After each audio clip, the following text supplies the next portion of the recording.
হরে কৃষ্ণ। তো আজ আমরা যে বিষয়বস্তুটা নিয়ে আলোচনা করব, সেই বিষয়বস্তুটা সম্পর্কে আমরা যেমন শাস্ত্রের কথাও বলবো, তেমন গাণিতিক হিসাবও দেব, অঙ্ক বিজ্ঞানের কথাও হবে। বিষয়টি কি না, অন্তিম কালে বা অন্তিম সময়ে কৃষ্ণ নাম নিলে কি সত্যি সত্যি কৃষ্ণ লোককে ফিরে যাওয়া যায়, ভগবত ধামে ফিরে যাওয়া যায়, এই বিষয়বস্তুটার উপর। তো ভগবান শ্রীমদ্ ভাগবত গীতার অষ্টম অধ্যায়ের পঞ্চম শ্লোকে বলছেন, অন্তকালে চ মামেব শরণমুক্তা কলেবরম য প্রয়াতি স মদ্ভাবং জাতি নাস্ত্রত্ব সংশয়। অর্থাৎ মৃত্যুর সময় যিনি আমাকে অর্থাৎ সে ভগবানকে স্মরণ করে দেহত্যাগ করেন, তিনি তৎক্ষণাৎ তৎক্ষণাৎ দেখুন, পরে নয়, তৎক্ষণাৎ আমার ভাবি প্রাপ্ত হন, অর্থাৎ ভগবত ধামে ফিরে যান। আবার ভগবান বলছেন এ বিষয়ে কোনো সন্দেহ নেই, অর্থাৎ এটা ভগবানের গ্যারেন্টি। তো শ্রী ভগবান এখানে বলছেন যে যদি কেউ মৃত্যুর সময়ে, শেষ নিঃশ্বাস ফেলার সময়ে শ্রী ভগবানকে স্মরণ করতে পারেন, তবে সেই ব্যক্তি তৎক্ষণাৎ ভগবানের ভাব প্রাপ্ত হবেন, অর্থাৎ তৎক্ষণাৎ তিনি ভগবত ধামে ফিরে যেতে পারবেন। আর এতে কোনো সংশয় বা সন্দেহ নেই, এটা একেবারে ভগবানের গ্যারেন্টি। তো এই যুগটা যেমন শাস্ত্রের ভাষায় কলি যুগ, তেমন বিজ্ঞানের যুগ। তাই আমরা এই শ্লোকের তাৎপর্য অঙ্কের মাধ্যমে বোঝার চেষ্টা করব। অঙ্কশাস্ত্রের কোনো কঠিন বিষয় দিয়ে নয়, কেবলমাত্র পাটিগণিতের ঐকিক নিয়মে একটা অঙ্ক কষে আমরা বুঝে নেওয়ার চেষ্টা করব বা বুঝে নেব যে হ্যাঁ, অন্তিম সময়ে শেষ নিঃশ্বাস ত্যাগ কালে কৃষ্ণ স্মরণ করতে পারলে অবশ্যই কৃষ্ণলোকে অর্থাৎ ভগবত ধামে গোলক বৃন্দাবনে ফিরে যাওয়া যায়। ধরা যাক কোনো ব্যক্তির বয়স ৮০ বছর, তিনি যখন মারা যাবেন, তখন যদি তিনি মারা যাওয়ার সময় কৃষ্ণ নাম নিতে পারেন, তবে কি তিনি গোলকে ফিরে যাবেন? সত্যি সত্যি তিনি গোলকে ফিরে যাবেন? উত্তর হলো হ্যাঁ, সত্যি তিনি গোলকে ফিরে যাবেন। এবার আসি অঙ্কের কথাটায়। তো ধরি যে ওই যে ব্যক্তি, সেই ব্যক্তির ৮০ বছর বয়সে যে শারীরিক পরিবর্তন হয়েছে, সেইটা এক্স, পরিবর্তনটা এক্স। পরিবর্তন তো হবেই, পরিবর্তন হয় বলেই তো আমরা বৃদ্ধ, নবজাত শিশু থেকে বৃদ্ধ হই। তা এখন দেখি যে প্রতি সেকেন্ডে এই পরিবর্তনটা কত। তো ওই ৮০ বছর বয়সী ব্যক্তির জীবদ্দশায় কত সেকেন্ড হয়েছে না, ৮০ বছর সমান হচ্ছে ৮০ গুণিত ৩৬৫ গুণিত ২৪ গুণিত ৬০ গুণিত ৬০ সেকেন্ড। গুণ করে টোটাল নেওয়ার দরকার নেই, এমনি অঙ্কটা হবে। তো তাহলে ওই ব্যক্তির যে শারীরিক পরিবর্তন, সেটা যদি এক্স ধরি, তাহলে ৮০ গুণিত ৩৬৫ গুণিত ২৪ গুণিত ৬০ গুণিত ৬০ সেকেন্ডে ওই পরিবর্তনটা অর্থাৎ এক্স। তাহলে ওখান থেকে আমরা ঐকিক নিয়মে ১ সেকেন্ডে ওই ব্যক্তির শারীরিক পরিবর্তন পাবো। সেটা কত হবে না, এক্স ভাজিত এক্স ডিভাইডেড বাই ৮০ গুণিত ৩৬৫ গুণিত ২৪ গুণিত ৬০ গুণিত ৬০, এই পরিবর্তনটা আমরা পাবো। তাহলে ওই ব্যক্তির ১ সেকেন্ডের শরীরের যে পরিবর্তন হয়েছে, তার একটা পরিমাপ পাওয়া গেল। এখন একইভাবে ১ সেকেন্ডের যদি কোনো কম সময়ের কোনো একক আমরা ধরি, তাহলে তারও একটা হিসেব পাওয়া যাবে। আর সে পরিবর্তনটা যত ক্ষুদ্রই হোক না কেন, আমরা একটা হিসেব পাবো। তাহলে দেখা যাচ্ছে যে আমাদের শরীর প্রতি মুহূর্তে অতি অল্প হলেও পরিবর্তিত হয়ে যাচ্ছে। যদিও সেই পরিবর্তন খুবই সামান্য, কিন্তু পরিবর্তন তো হচ্ছে, তাই তো আমরা শিশু থেকে বৃদ্ধ হচ্ছি, তাই নয় কি? অর্থাৎ আমাদের শরীরে অবস্থিত আত্মা প্রতি দুটো মুহূর্ত কখনোই একই শরীরে থাকে না। যদিও সেটা আমারই শরীর, আমার পরিবর্তিত শরীর, আমার আত্মা আমার শরীরেই আছে, কিন্তু তা সামান্য হলেও পরিবর্তিত হয়ে গেছে।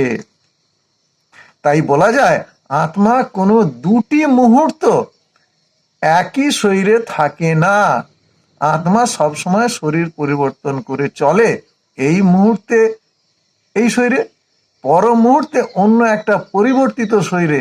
এইভাবে চলতে চলতে এক সময় যখন আমাদের শরীর আত্মার বাসের যোগ্য থাকে না, অর্থাৎ অযোগ্য হয়ে যায়, তখন আমাদের আত্মা আমাদের এই শরীর ত্যাগ করে চলে যায়।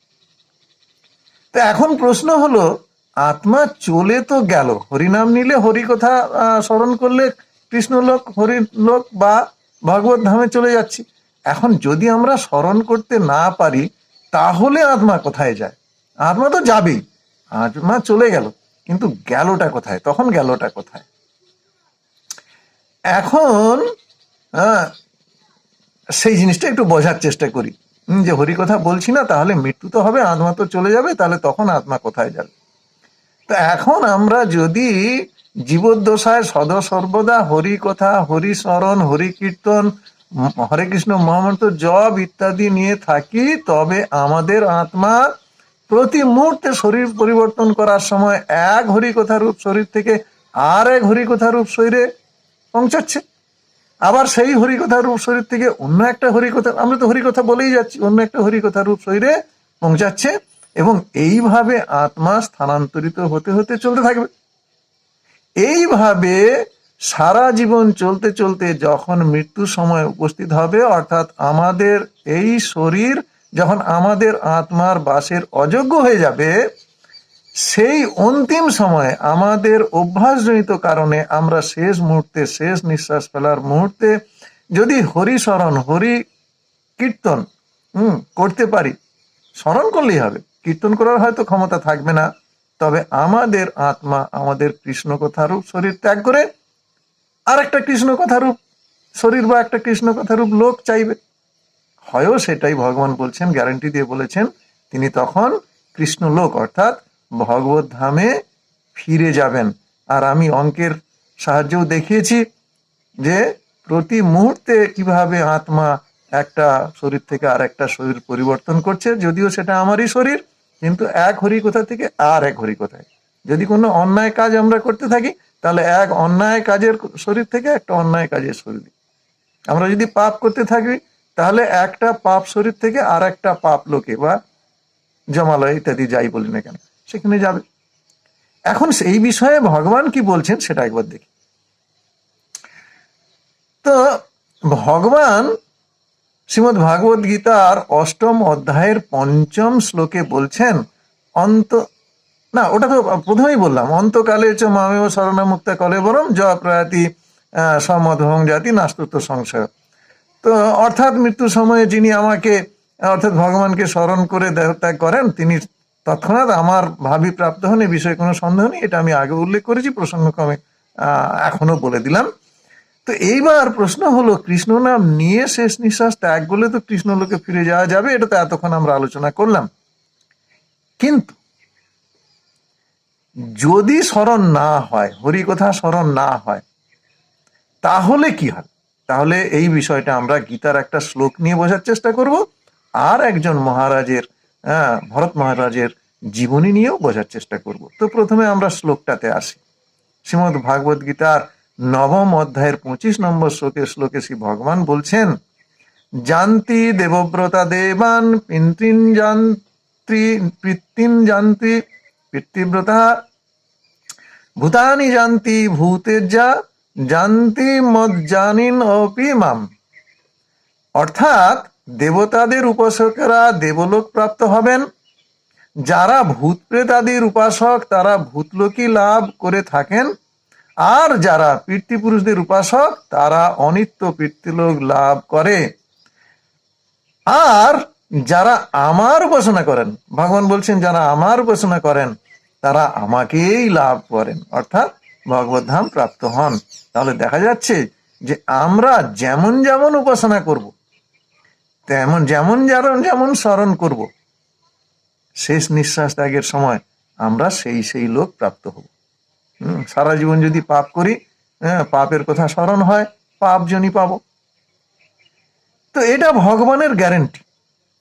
এইবার একটা উদাহরণ নিই, একটু আগেই বললাম জড় ভরতের উদাহরণ। তো সেখানে কি বলা হচ্ছে না, সেখানে বলা হচ্ছে যে যদি আমরা জড় ভরতের কাহিনীটা দেখি, তাহলেও আমরা বুঝতে পারবো যে অন্তিম সময়ে কৃষ্ণ স্মরণ কতটা গুরুত্বপূর্ণ। তো জড় ভরতকে না, তিনি ভরত মহারাজ, তিনি ছিলেন অত্যন্ত ধার্মিক, শক্তিশালী, শুধু শক্তিশালী নয়, পরম পরাক্রমশালী রাজা, যার নাম অনুযায়ী এই ভারতবর্ষ নামকরণ করা হয়েছে। সেই ভরত মহারাজ একদিন গণ্ডকী নদীতে স্নান করার সময় একটা ঘটনা ঘটেছিল। কি ঘটেছিল না, তিনি একটা গর্ভবতী হরিণকে দেখেছিলেন, যে কিনা সিংহ দেখে ভয় পেয়ে গিয়েছিল। আর সেই সময় তার একটি শাবক মানে বাচ্চা প্রসব হয়ে যায়। তো ওই সময় মা হরিণটি মারা গেলেও শাবক হরিণটি কিন্তু বেঁচে যায়। শাবক হরিণটি তখন অনাথ হয়ে পড়ে। ভরত মহারাজ তখন সেই অনাথ হরিণ শাবকের প্রতি একটা মায়া অনুভব করেন এবং তাকে লালন পালন করতে থাকেন। এই গভীর আসক্তির কারণে ভরত মহারাজের মন শ্রী ভগবানের চিন্তা থেকে সরে যায়।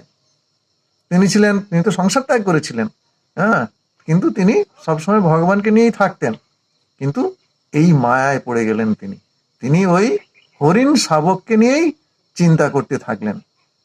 তো ভগবানের চিন্তা সরে গিয়ে তিনি ওই হরিণের চিন্তায় মগ্ন হয়ে পড়লেন। হরিণ শিশুটিকে তিনি নিজের পুত্রের মতো দেখতেন।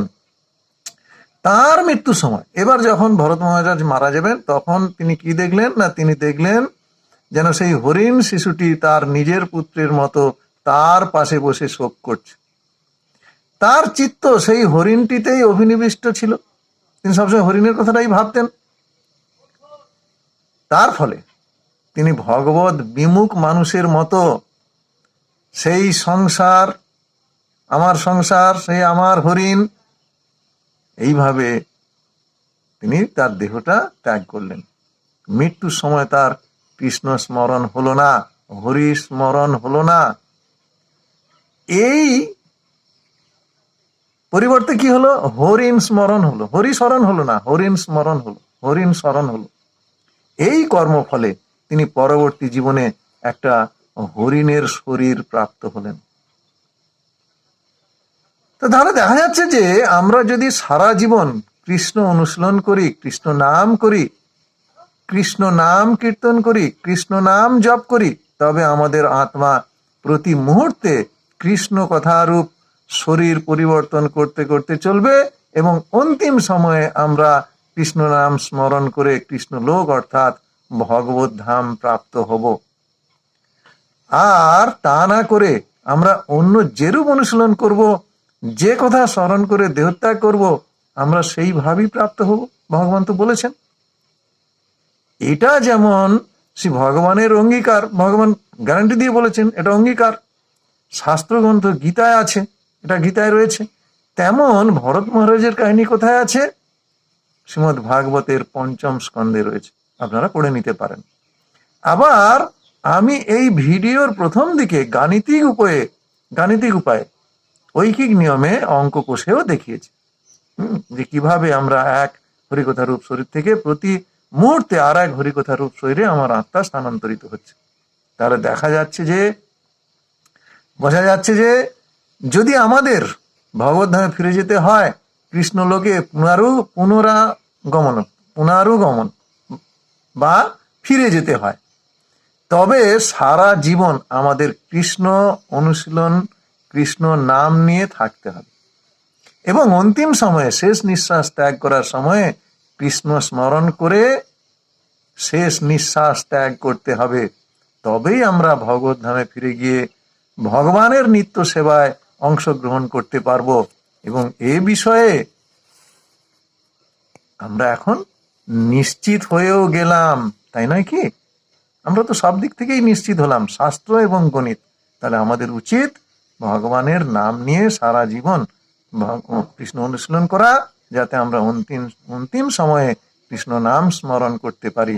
হরে কৃষ্ণ হরে কৃষ্ণ কৃষ্ণ কৃষ্ণ হরে হরে, হরে রাম রাম রাম হরে হরে।